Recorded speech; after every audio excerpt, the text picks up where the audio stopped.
Curly hair is more delicate than straight hair, and I'm going to explain why using physics. Think of curly hair as a coil. So think of the shape of a spring. A straight strand doesn't have any bends. It means that when force is applied to it, like when you comb or pull it, that force is distributed evenly. But a coil is different.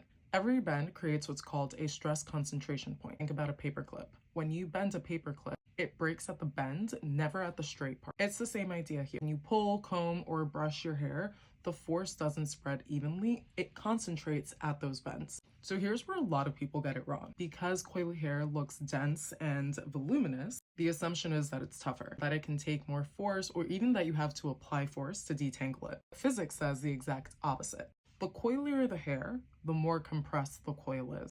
The more bends per inch, the more stress concentration points per inch. So you're not dealing with a stronger fiber, you're dealing with a fiber that has more stress concentration points packed into a shorter length, which means that the coilier our hair is, the more delicate it is. I know people push back on the idea that coily hair is difficult to manage, and language matters, so I personally wouldn't talk about my hair as being difficult to manage. But we also don't need to gaslight ourselves. Coily hair has a structural complexity that requires more precision and more care. That's not a negative judgment.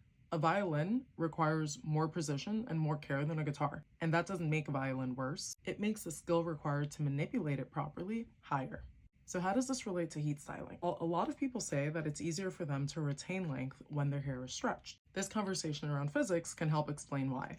When the coil is stretched, there are fewer stress concentration points, so it can withstand manipulation more easily. However, that also means that coily hair is more vulnerable to heat damage. The way you stretch it matters a lot. I have a number of videos on gentle heat styling, so go check those out on my page for the how-to. This is episode 5 of my series on science-backed heat styling. I cover all things heat styling, so make sure you follow for more.